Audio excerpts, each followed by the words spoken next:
Power scaling is dumb and stupid. And you know what? I never understood the idea of children trying to compare characters from different shows that operate on different power systems, that different under like everything is different. People are trying to compare like Saitama versus Goku, Gojo Satoru versus Naruto. It's just like, don't you think that there's so many different things that are literally different that like you can't ever have like a definitive way of comparing and say one is like better than the other? That always blew my mind. But it's also really fun for just dumb shit. Whenever people there's like this like sarcastic or like, you know, kind of like ironic power scaling where you start saying random bullshit terminology like, oh, this is 11D, you know, and stuff like that. Those kind of power scaling is actually kind of funny to me. It's you? Nah, don't lie to me. I ain't smell it on you. I saw you buying Funko Pops. Get over here. I got something to show you. Power scaling to the human brain is what the crack cocaine that the CIA created was to predominantly black neighborhoods. It will ruin your life. We've all asked the question. That is, I mean, it's been proven at this point, right? Regarding the cocaine stuff. Who would win in a fight? And then we would proceed to argue with our friends over which fictional character was better. Now, with the invention of the internet, we no longer have to have these fun thought exercises with our friends. We can now argue with strangers whose entire personality is who their favorite fictional character could beat in a fight. Power scaling is dumb, and today I'm going to explain why I think that power scaling is dumb and stupid. For those Power scaling is very fucking stupid. But again, there's a part of me that does enjoy it whenever you do it really sarcastically. of you that know what parental love feels like, power scaling is the act of taking two fictional characters of either the same series or separate ones and using math. Did we just have Eric Cartman versus Hisoka from fucking Hunter x Hunter? Of either the same series or Eric? separate ones. Hisoka, right? Okay. This dude is known to be a fucking prime diddler in anime, right? Like, he does some sus ass shit. Would he be interested in Eric Cartman? How'd that work? Now that's a fun thought experiment. And using math, physics, and Rev says Desu mental gymnastics, seeing who would win in a fight. Now there's a couple terms I need to teach you because I'm going to be bringing it up many Feats, anti-feats, AP, DC. What the hell are these acronyms? Hacks versus gooning? What the hell is gooning in there? times throughout this video, and if I have to suffer knowing this nerd jargon, then so do you. Feats. And I'm not talking the kind. A feat in regards to power scaling is Achievement, right? Something that's been factually been done on an episode of anime. Also, I just realized the GOAT, Jogo, is his main monitor background screen. I love that. something that a character has Also, this picture between Luffy and Ace, whenever I see this, it's cursed because when I see this, I feel like there's something missing here. Those of you that know what I'm talking about know what I'm talking about. You know. done before that showcases their power, abilities, or techniques. Anti-feat. Fucking stupid name. An anti-feat is a showcase of a character's failures in regards to their canon. For example, Peter Griffin being able to weave the fabric of reality by using cutaway gags. Hey Goku, this reminds me of the time your balls exploded. Ow. But losing in a fist fight with a chicken. There's a bunch of other bullshit words that power scalers use that are just an excuse to let their favorite character win. Okay, so now that you're all caught up, pop quiz. If John Fortnite is mountain level but uses his super secret move, 自慢の毛皮で覆われたお Huh? なら and that temporarily boosts his speed to massively faster Bussy than light, stank. and he attacks a street level Joe Swanson who possesses the hack's no ability, which literally stops everything. How But he's street level though. Doesn't mountain level already prioritize Joe Fortnite over John from Family Guy because he's street level, no matter how much hacks powers you have there with time stopping? would you cope and mauled John Fortnite into winning the fight because he has prep time? If that sounds moronic to you, then we need to talk about feats, power levels, and speed tiers. Let's Here go. is the metrics that Jesus Christ, this is what I'm talking about, bro. Power scaling goes fucking sweaty. power scalers use when determining who would win in a Dear versus Lord. battle. I'll just give you a second to let you read them because Tier 11, this is what I'm talking about, bro. Tier 11, right? 11D, infinitesimal. This is it. This is the pinnacle. there's a lot of them. Okay, in the bin. When it comes to tiers, power scalers will always let you know that they are calculating them based on physics and math. Physics and math, they say, about a fucking fictional show. There is nothing physical or like mathematic about anime, bro, especially in Battle Shonen. What the fuck are you trying to do? Quantitative analysis on random bullshit that happens. 200 trillion light years wide. Instead, we're going to look at our observable universe, which is 46.5 billion light years. Professor Vaughn is talking to Silver, and he mentions the dimensional matrix. The dimensional matrix is string theory terminology because you're talking about matrices. Of course, string theory, bro. These are real videos, by the way. Measuring the size of the island and comparing it to the clouds above, we can determine they dispersed over 63 trillion kilograms of water. That's the weight of Wow. the Great Pyramid of Giza.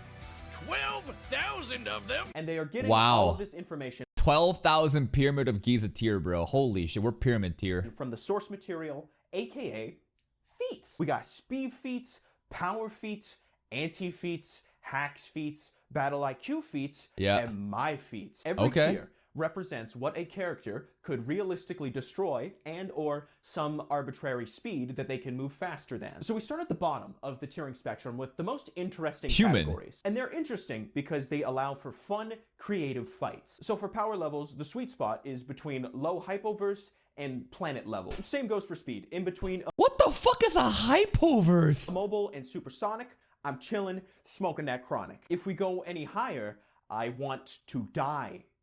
Anything above these feat levels ends up boiling down to bigger number win. I like it when number All right. big, punch hard. So there's like in this category, it feels like there's different weight classes for power scaling, huh? So in this specific weight class, this specific range, there is room for flexibility, right? There is room for strategy and all this different bullshit that you can make up as excuses to justify why your favorite anime character can beat another. But then beyond this, it's just hard numbers where bigger, better, right? Mountain level, probably gonna beat street level. Run fast, be strong. You're telling me that Superman could destroy a multiverse? Well, Edgy Anime Boy 13, he can destroy a super mega giga ultra hyper Wow. More than a multiverse, so GG. omniverse.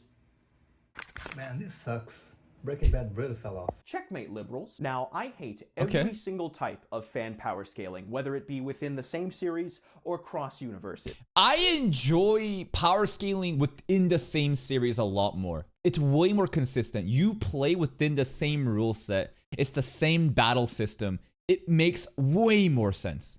Once you start comparing different series, it's so inconsistent. It's all bullshit. Because a majority of power scalers' mothers drank while pregnant. If I were to scale them, an anti-feat would be reading comprehension. Let's see this guy. Background. Power scaler. Real name power scaler, bro. Age 32. Height 5'2". He's a manlet. Blood type, oily.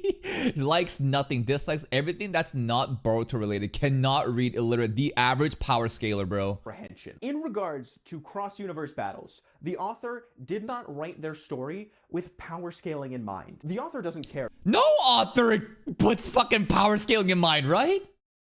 Like, I doubt there's ever been a mangaka or any type of author that was like, all right, before we start this, the main priority right now is to make sure that power scaling across different series is mentioned.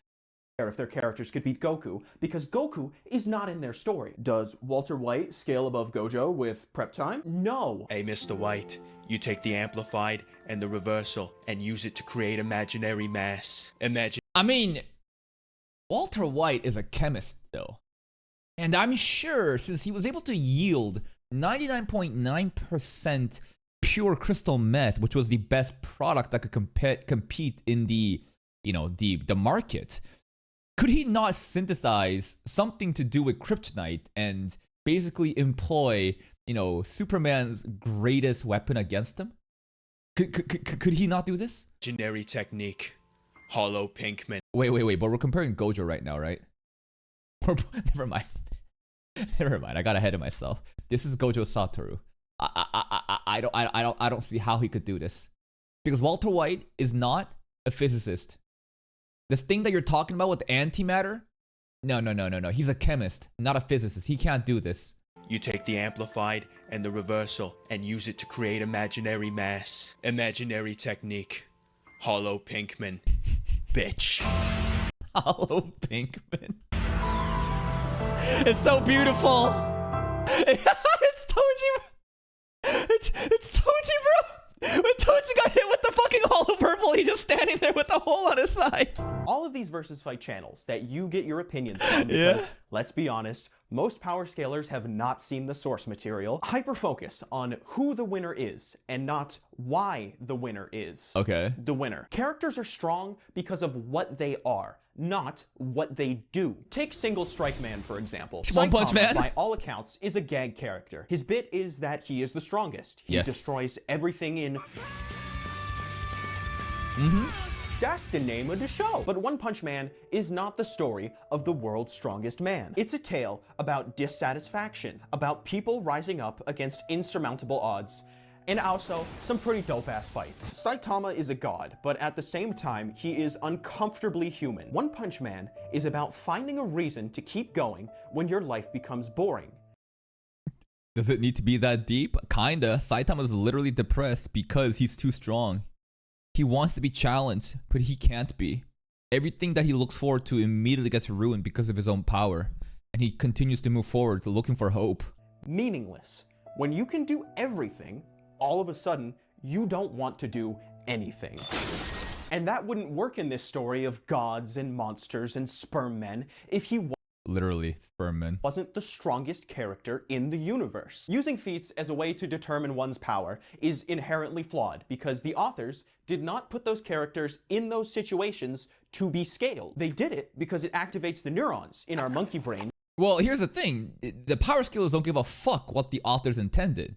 All they're doing is extracting this, you're not taking the story. No one cares about the fucking story. They just want, what did this character do? What is his powers? What have they accomplished? They take that, basically just scoops that out of the fucking story, then puts it in the Coliseum with a bunch of other people that's done the same thing, and make it compete against each other. The story narrative does not matter. It goes, oh my god, that's a cool fight. Live monkey reaction. If you're telling an action story, that is how I view the Battle Shonen audience, by the way. Right over here. Cool fight. Yep. Unga Bunga Battle Shonen, baby. If you're telling an action story, a great way to progress the narrative is through the battles. Hunter x Hunter is one of my favorite. By the way, you never pronounce the X. It's supposed to be Hunter x Hunter, apparently. Same with Spy X Family. Spy Family. Whenever there's an X in there, it just exists to Aura Farm. It's silent. I don't know why. Favorite series because all of the crazy powers that the characters possess tie directly to who they are as people. Guys, look at this. I got the figures and I got all... Damn, he's a big fan. All of the manga. Go ahead and power scale my grip strength. That takes a lot of energy. Gon is a lovable idiot who's very straightforward in his motivations. His powers mostly revolve around punching things really hard. Killua is a little boy raised since he's the Zappy Zappy kid, right? Childhood to be an assassin and tortured with electricity. Therefore, his powers involve him inflicting the same pain on others using electricity. And Kurapika, edgy anime boy bent on revenge at any cost. Except for his friends. He's also hyper-intelligent and analytical, meaning that his powers require 3 years of schooling and a doctorate to even start to understand. He is broken, but only in hyper-specific circumstances or at great detriment to himself. He has a power that is, he can access all of the power, but every second that it's active, it takes an hour off of his life. He can bind anybody in unbreakable chains that nullify their ability, but if he uses it on anyone but the 12 people he wants revenge on, then it will kill him. Huh. Yeah, these types are really hard to power scale, right? Because like story-wise, there's specific restrictions, right? The powers can be only activated under these conditions. Therefore, no matter how amazing those feats may be, as long as that restriction is not in play, then there's no point to skill these characters. Wins because he is so driven by anger that he doesn't care about his own life. He will throw it away in pursuit. I don't really care about spoilers like this. This is not going to ruin my first watch of Hunter x Hunter, which probably ain't never going to happen at this rate. Of his goals. Nen as a power system is so good because it allows so much expression of character through battles. It also has an insane... I have heard over and over that the Nen power system, right? Nen's basically like the chakra or the mana or like, whatever battle resource, system, right, that exists in Battle Shonen. I hear it's one of the best systems ever. Amount of rules, and it wouldn't work if you removed a character from Hunter x Hunter and put them up against another power system. Well, it can, right? Could Kurapika beat this blue dog? I haven't seen what this blue dog can do, bro. But Kurapika can't use his fucking chain powers on it, so he's pretty much just limited there. Maybe the blue dog could win. It's not designed like that. Damn, blue dog won, I think? A character's win-loss ratio is determined by where the author wants to take the story. I know Very true. This is the thing, right? The feats are only feats because the author wanted to push a certain narration of the story forward, right? To have certain characters lose when they're expected to win, maybe, in order for them to have a growth, a development arc, for them to really surpass all these other things, and then later to overcome it and win, right? Like, these feats are now, because story-driven, kind of like inconsistent, as in like, dude, they could have won or lost. You can't take that outcome and I guess judge it because did the author want them to do this? Or you know what I'm saying? So again, the feats really become, it gets really muddy because of the whole story-driven, accomplishments. But most power scalers don't ever give a fuck about that, right? So they only take, existing accomplishments, only look at the outcome, not about why that outcome happened, and then kind of like start making, other characters fight each other in this like isolated vacuum. Power scalers are sick of hearing this, but Stan Lee said it best. Hey, it's me, Stan Lee. Hey, the Marvel guy. Throwing out everything a character is and boiling them down to a ranking on a tier list is bad and stupid. Batman, with prep time, of course, yeah, that's the biggest fucking meme, right? Batman with prep time can beat everything. According to the tier list, is solar system level. Does that mean Batman could destroy a solar system with enough prep time? Is that what you're saying? Sorry, but Batman is just a dude. Like, he's a really strong and smart dude, but at the end of the day, he's still just a dude. What makes Batman interesting is that he is a human amongst gods. But because feats are all that matter when you power scale, we lose that human character and end up with a cope machine. Prep time, prep time. Do they beat Batman with prep time? If I have to hear that. What about Usopp with prep time? Batman versus Usopp both have same prep time. Who would win? One more time, from you mouth-breathing mongoloids, I am going to turn into Lay Epic Joker. You wanna know how I got AIDS? Now, you will hear the word prep time in reference to Batman a lot, because in order to beat his villains, he needs to be smarter, resulting in him needing to prepare for every contingency. And that works. He wins within the context of his stories, because he is the main character. It would be a pretty short story if Batman died because he was scaled wrong, but as long as these feats and prep time stays consistent within his stories, it works. Batman beats Superman because it's awesome. And it's because the story in which this is told is not about who's stronger, or your favorite, or who can go 80,000 megashits per second when scaled correctly. It's a battle of ideals. If we used power scaling logic and real-world physics to determine this fight, Batman, 11 out of 10 times, becomes a small bloody bat stain. But wait! But the prep time, see? That's the thing, right? The power scalers will, like, see how in that fight on Final Destination, it's just Superman versus Batman, and if we just compare that specific feat, right? Superman obviously being so fucking strong, of course he's gonna win. Why does Batman prep time exist? Because in the story aspect, right? The way that the story of Batman is written, he must have prep time to overcome the odds. And that's what the whole point, that's the whole point that the author is trying to portray. So prep time now is used in power scaling to kind of like insert that missing story narrative aspect where, all right, it's not just a random fucking fight in an isolated vacuum. We add prep time in there. And therefore, are the power scalers not, are they not finally acknowledging the importance of narration and storytelling? You know what I'm saying? Like the fucking bullshit jargon prep time is used in order to like obviously make Batman compete with the strongest in power scaling. But at the same time, ironically, they are now acknowledging some sort of story-driven narrative that exists in the story that most power scalers would not care about. We're not emotionally invested in who is fighting and why. What is the point of having them fight at all? Why not? Because they can. The whole point of what's the point of this? It's because they can, right? Like, it doesn't have to be that deep. It's not as if power scaling is this immoral illegal activity that's hurting others. No, it's just a bunch of kids that want to, you know, compare their favorite characters in a fun way. It's not hurting anybody. Now, it might sound stupid, right? But it's because they can. Not just grab a stick and a rock and just start smashing them together. Actually, you know what? Never mind. Power scalers would find a way to scale that and show that the stick actually had multiple anti-feats. Now, the stick would win because, well, here's the thing. You could just say the fucking rock wins because it's way more dense. You fucking head-on collision between a stick and a rock. Of course, the rock is gonna win. But let's do some mental gymnastics. What if the stick used the rock and flung it? You know what I'm talking about? Hear me out. Rock. Rock. Rock. And then we got stick. Stick. Right? If that stick was used to fling the rock, and if this then flew off a cliff, you know what I mean? And now this falls down. Woo! The stick won.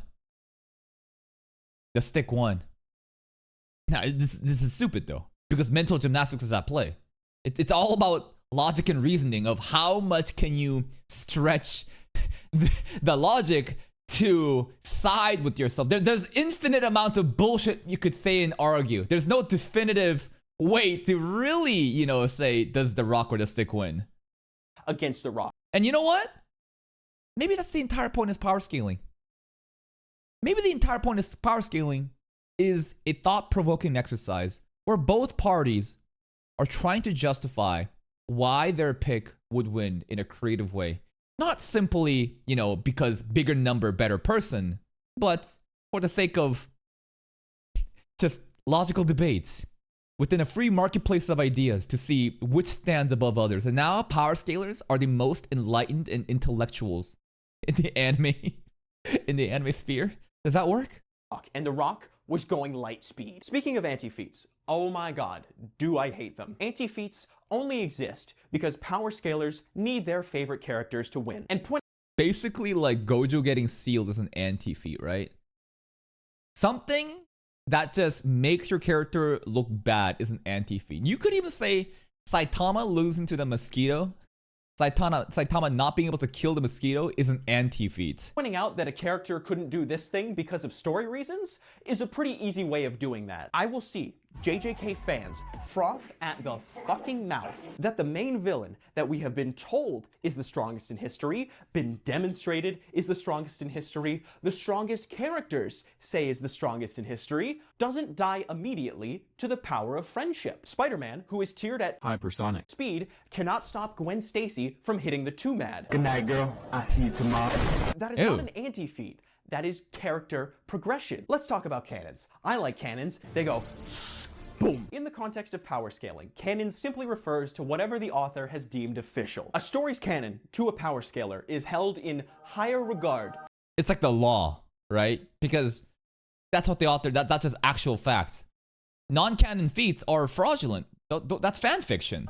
Than the Bible, which is ironic considering they only care about the parts of the canon that refer to punchy kicky. But then that poses a question. What do we consider canon? For anime and manga, the source material. Pretty straightforward, point A to point B, whatever the author has deemed as canon. Video games get a little bit wonky because do we only take what's happening in cutscenes or dialogue? Or do we believe that Nathan Drake has killed tens of thousands of people in pursuit of ye old lean cup? Hey, I'm Nathan Drake! And when it comes to comics, my brain liquefies into a tasty soup because there's 10 million different stories, 8,000 reboots, countless authors. Yeah, I guess when you get into the comic book land, right, it gets fucking crazy, right?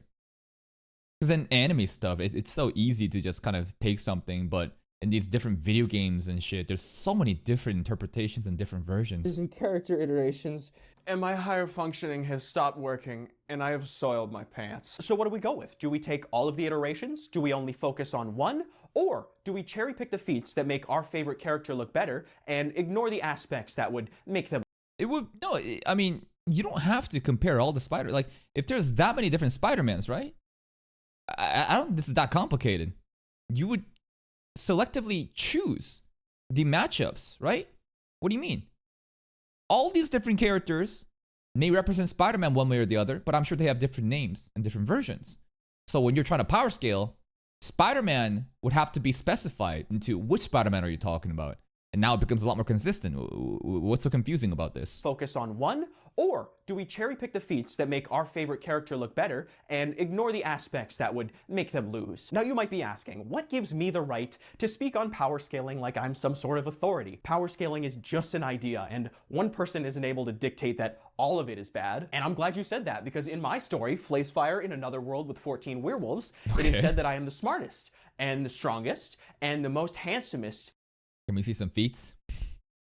Sure, you said that. Now I want to see it in action. And also, I am never wrong. And if for some reason you think you can counter that by saying, that's not how power scaling works, you can't do that. Yes, he can.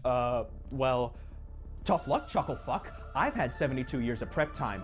Ethereal ghost hands. Remove their urethra. I'm going to put an end to the power scaling debate forever. And no, you won't. You think power scalers are gonna watch this video? Power scale is still gonna happen no matter what. Finally decide who is the strongest character in fictional history. You are going to hate me because it's true, but based on all of the feats, all of the canon that you power scalers hold so dear, the strongest character in history. Who is it? Is John Fortnite. Is he really? Survived black holes that have destroyed reality on a multiversal scale. Was instrumental in the defeat of entities the likes of which Gojo. Is this a real character? Superman, Mr. Beast were incapable of beating on their own. When all of these multiversal, faster-than-light characters were unable to escape the loop, Fortnite Jonesy was. When a creator signs their soul away to Epic Games, their characters are added to the Fortnite lore. Therefore, they must adhere to the Fortnite canon. There is official DC and Marvel Fortnite crossover comics. Batman Fortnite. There is official Fortnite collaborations. This is all canon. It's so stupid, but I don't subscribe to that ideology. Just because, like, what? Wouldn't you differentiate between two separate versions of these characters? That's the thing I don't get. Why would you suddenly group everybody together just because they exist in Fortnite? You know what I mean? Okay, like Goku's in Fortnite, Batman's in Fortnite. Who gives a fuck? There's Fortnite Goku and Batman, and there's real Goku and Batman in many different versions, and every one of them would have a standard, different standards. You know what I'm saying? Like, why would they be all grouped as one entity? It's true. And if we're talking only gameplay, then at any given time, any character has the potential to be the strongest. All that matters is who finds a shield pot and a golden pump first. Right foot creep. Power scaling as a concept is fine. When it's just like, could you not literally argue that, okay, you got these bullets that can kill Goku in fucking Fortnite. Sure, John Fortnite is stronger than Goku Fortnite. I agree, that's canon. Within the context of Fortnite, let's take it out of Fortnite. Goku version that is existing in the original manga could easily kill John Fortnite. That's just facts. Because these are two separate characters. Like, why are we putting them together? That's what I don't understand. Just you and your buddies, it can actually be kind of fun. But the second you start arguing with strangers over why your fictional character is better than theirs, and you start doing college-level research into why theirs would lose, well then I'm sorry, but you lose my respect and are government mandated to take a shower. I have a channel member program you should.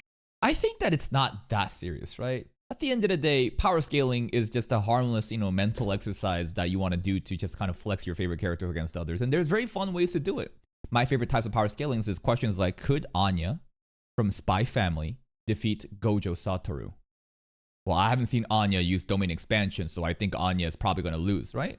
Little harmless, fun little power scaling stuff like that. But some people do genuinely get so up in hand and start writing paragraphs and essays and argue about how their favorite character in this anime is way better than your favorite character and blah, blah, blah. And at the end of the day, like, it's not that deep. It's not that serious. There's a innocent fun that we can have with power scaling. Please go check out Fire. Here's a link. Bang, bang, bang, bang, bang. Go give the video a like. I'll see you next time.